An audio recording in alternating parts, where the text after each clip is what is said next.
મારું રામ રાજ્ય ઈ ગામની અંદર 18 વર્ણ એક થઈને રહેતા હતા. રખેને મારા ગામમાં કોઈ સુથાર નો હોત તો બાયણાની કમાનું ચોમાસે કોણ છોલવા આવત? હે, રખેને મારા ગામમાં એક લુહાર નો હોત તો હું ખેડૂતનો દીકરો, મારા બાપ અમારા હળના પાના કાઢવા માટે હું ખંભે હળ લઈને બાજુના ગામમાં જવાત. રખેને મારા ગામમાં હે કોઈ પ્રજાપતિ કુંભારનું ઘર નો હોત બાપ તો અમારે ચાકડા વધાવવા માટે ક્યાં જવું?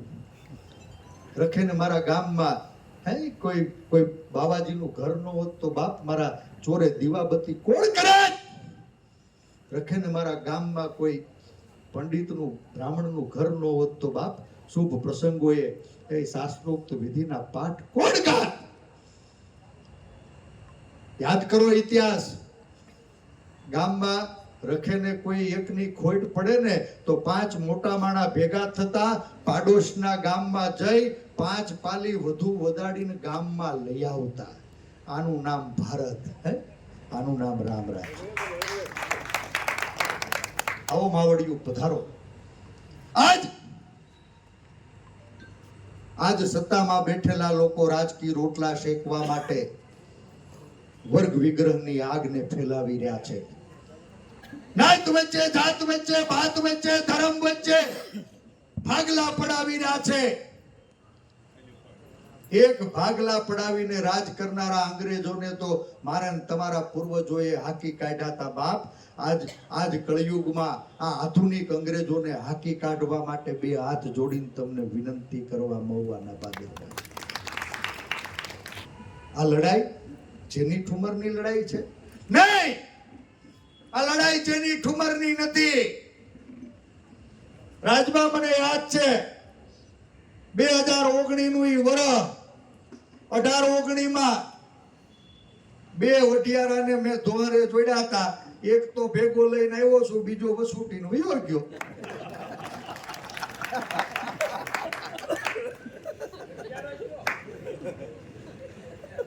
બાપા ઓલા પાટીલ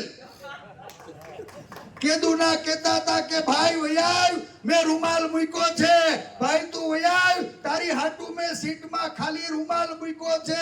ભાઈ મારો ભોળો ભોળવાઈ ગયો, દોડીને ગયો, બસ સ્ટેન્ડે પહોંચ્યો ને ત્યાં બસ વહી ગઈ, ખીચાનો રૂમાલ પલ્લી ગયો. તમને કહું છું હવે તમે કોઈ ભોળવાતા નહીં. નવી પેઢીની ઉભરતી પ્રતિભાઓને અકાળે અથમાવી દેવાનું એક ષડયંત્ર સત્તામાં બેઠેલા લોકો દ્વારા ચાલે છે.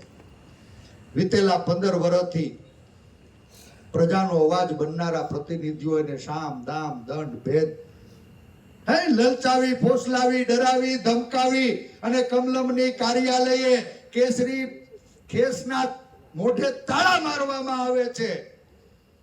તમારી હાટું બોલનારા લોકો છે બાપ. બોલવાનું બંધ થાય ને પછી હું ઘાણી થવાની છે ને એની ચિંતા કરજો, ચેતવવા માટે.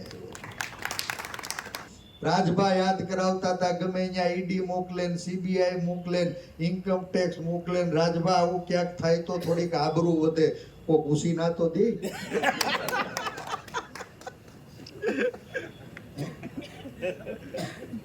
હું પ્રતાપ તો કેદું ના રાહ જોઈ છે કે આ ભૂલથી જો આવી જાય, બીજું કઈ નો થાય તો ગોળું, પણ કોક આબરૂ વધે તો વિજય ઉસીના તો દેતા થાય. આ લડાઈ જેની જીતે એની લડાઈ નથી.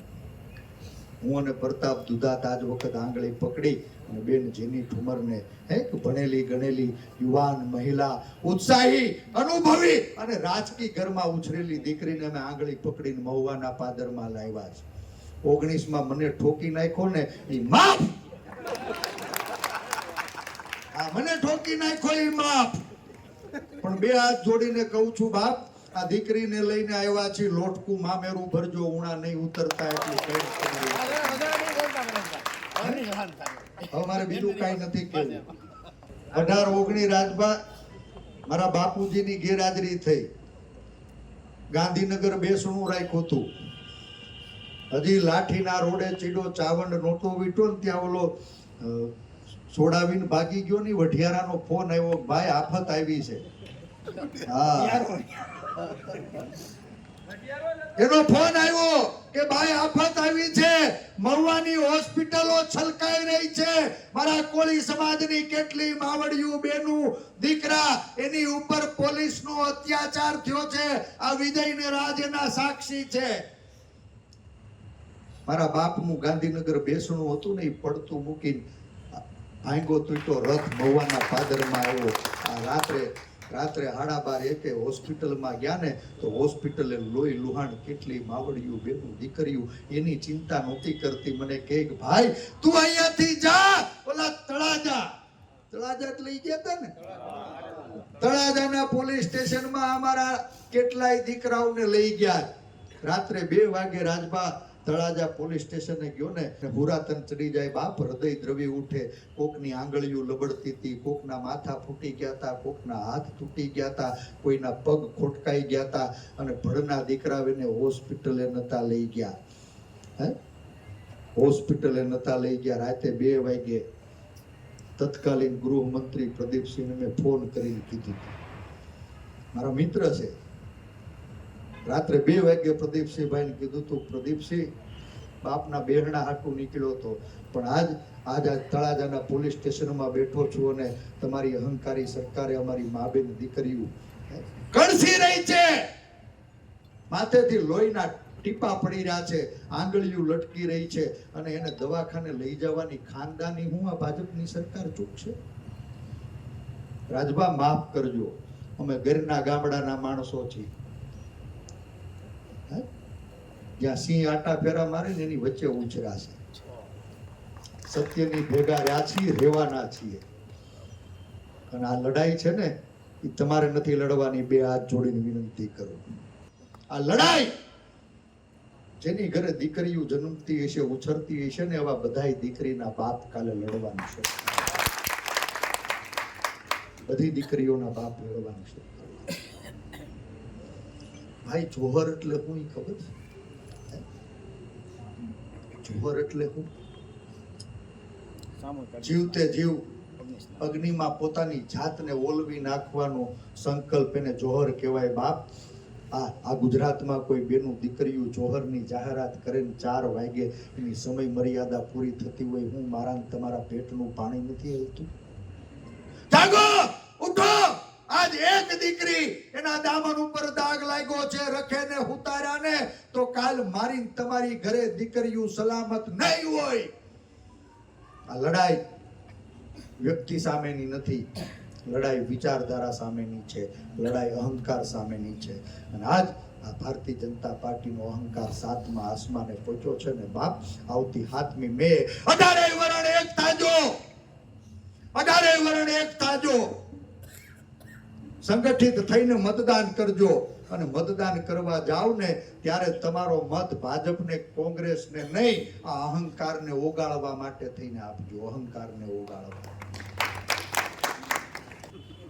આજ બેનું અગ્નિ સ્નાન કરવું પડે એવી સ્થિતિ છે, એના ભાઈ એની હામુય નથી જોતા. પણ બેનું તમે મૂંઝાતા નહીં, આ જવતલિયાઓ ઘણાય જીવે છે, ઘણાય. આ ગુજરાતનો દરેક વ્યક્તિ ભાઈ બનીને આ લડાઈને લડવાનો છે. તમારે લડવાની જરૂર નથી. હે શક્તિઓ, હે રણચંડીઓ, તમારે જોહર કરવાની જરૂર નથી. મહુવાના પાદરમાંથી 2 હાથ જોડીને મારી મા બેન દીકરીઓને વિનંતી કરું છું કે તમારો સંકલ્પ છે ને, એ અમારું લોહી ઉકાળે છે બાપ. તમે શાંતિ રહો. માં અંબા, માં ભવાની, માં દુર્ગા, માં શક્તિ, માં ઉમા ખોડાલ, તમે જે સ્વાભિમાનની જીદ લીધી છે ને, એ જીદને જીતાડવામાં મદદ કરશે. પણ બાપ, જીદ પૂરી કરવા માટે જીવવું જરૂરી હોય છે. બહેનો, અમારા બધાય ભાઈઓની ઉંમર તમને લાગી જાય. આ લડાઈ અમરેલી સંસદીય મત વિસ્તારની છે. આ જેની બેનના બાપાને હું બહુ બાંધ્યા. હા, કોંગ્રેસમાં રાજભા આઝાદી ને, અહીંયા રાજભા ડોક્ટર ને એ બધા ખાંડા ખખડાવતા, ઘણી વખત ખખડાવ્યા. કોંગ્રેસમાં આઝાદી છે, પોતાનો મત રાખવાની આઝાદી, પોતાનો વિચાર રાખવાની આઝાદી. હું વીરજીભાઈ સુધરી ગયા, હવે તમને કહું છું, તમે બધા સુધરી ગયા. આ લડાઈ આપણી નથી, આપણી પેઢીના અસ્તિત્વની લડાઈ છે. આ આવતી પેઢી એને ગુલામ પેદા ન કરવી હોય ને તો બાપ ન ગમે ને એના એકવાર જઈને પગ પકડજો, હાથ જોડજો, અને કોઈ રિહાણું હોય ને તો એને હાથ પકડીને બજારમાં લાવજો. મને વિશ્વાસ છે કે બાપ જ્યારે પ્રેમનો હાથ લાંબો થાય ને ત્યારે એનો સરવાળો થતો હોય છે. રાજભા, અમે પરમ દિવસ અમરેલીના આંગણેથી આ લડાઈની શરૂઆત કરી. જેની બેનને મારા અમરેલી વિધાનસભા મત વિસ્તારના કુકાવાવ, વડિયા અને અમરેલી નો પ્રવાસ કરાવ્યો. મને ગઈ વખત ગઈ 22 ની ચૂંટણીમાં ભાઈ હાવણાની હળિયું લાગી, અમને હરોળા પાડી દીધા. આ બ્રિજરાજભાઈ બેઠા છે, એના બાપા મારા પરમ મિત્ર છે. ગઈ વખત ભાઈ મને હાવણાની હળિયું લાગી, ઠોકાઈ ગયો. અને એટલે મહુવામાં કહી જાઉં છું, ગઈ વખત હળિયું વાગી હતી, આ વખત આખે આખો હાવણો લઈને તમારી વચ્ચે આવ્યા છે. આ લડાઈ જેની જીતે એની નથી. આ લડાઈ અહંકાર ઓગળે એની લડાઈ છે. આ લડાઈ સ્વાભિમાન નું રક્ષણ થાય એના માટેની લડાઈ છે. બાબા સાહેબે ઘડેલું બંધારણ બચે એની લડાઈ છે. આ લડાઈ સંવિધાનથી મળેલા અધિકારો એનું રક્ષણ થાય એની લડાઈ છે. આ લડાઈ જેની જીતે એની નથી. આ લડાઈ મારી તમારી ઘરે ઘોડિયામાં હિચકતું ભારતનું ભવિષ્ય છે ને બાપ, એ ગુલામ પેદા ન થાય એના માટેની લડાઈ છે. અને આ ગુલામીની જંજીરોને તોડવા બીજી આઝાદીની લડાઈનો પાયો મહુવાના પાદર નખાય. આ આધુનિક અંગ્રેજોને ભરી પીવા માટેનો રણટંકાર થાય એવી આપને હૃદયપૂર્વક વિનંતી કરું છું. પ્રતાપભાઈએ ઘણી બધી વાતો કરી. ચૂંટણીની અંદર કોંગ્રેસ પક્ષે સેનાપતિ તરીકે વિદેશી પ્રવાહોથી વાકેફ એવી ઉચ્ચ શિક્ષણ પ્રાપ્ત એક ભણેલી ગણેલી દીકરી એને કોંગ્રેસના સેનાપતિ તરીકે જવાબદારી સોંપી છે. રાજકીય ઘરમાં ઉછરી છે, આટા પાટાઓથી વાકેફ છે. ખુમારી એને વારસામાં મળી છે. જિલ્લા પંચાયતના પ્રમુખ તરીકે કુશળ વહીવટ આપ્યો છે. અને બીજી બાજુ ભારતીય જનતા પાર્ટી, મારે તો તમને ઠપકો આપવો છે આ મહુવા વાળાને, ગારિયાધાર વાળાને. પ્રતાપભાઈ, આ ભાજપ વાળા ઉપરથી અખતરો કરતા હતા. એને અમરેલી લોકસભા જાણે લેબોરેટરી લાગતી છે. 3 વખત હાથ ચોપડી પાસ મોકલા. આપણે આખું વિચીન ઠોક્યા તો એને એમ લાગ્યું કે જાજુ ભણી ગયા લાગે છે, એટલે આ વખત 4 ચોપડી હાથ ચોપડીમાં આખું વિચીન મત દીધા. તો આ વખત 3 ચોપડી ઘટાડીને 4. હવે જો ભૂલ કરીને તો ભાગમાં મોટું મીંડું આવવાનું છે, એટલું કહીને જાઉં છું. મારી 2 હાથ જોડીને વિનંતી છે કે મોટો વિસ્તાર છે, 900 ગામનું પાદર છે, અને આજ મહુવા તમને અમે નોતરું કાઢવા આવ્યા છીએ. બધાય ભાઈઓને વિનંતી કરું, બાપ આજ નોતરું કાઢીને જઈને પછી આ લડાઈ જેની ઠુમર નહીં, મારે ને તમારે કોંગ્રેસના હાકમ જેવા આગેવાનોએ, કાર્યકર્તાઓએ ગામની ગલીઓ છેવાડાના વ્યક્તિ સુધી લઈ જવાની છે. લઈ જવાના કે નહીં? તો એક વખત 2 હાથ જોડીને વિનંતી કરું, બધાય ઊંચા હાથ કરીને બેન જેની ઠુમરને ખાતરી આપી દો. જા જેની, આજ મહુવાના પાદરમાં અમે તને સંસદ સભ્ય ઘોષિત કરીએ છીએ. મારી ગઈ તો ગઈ, હવે અહીંયા ઓછી ન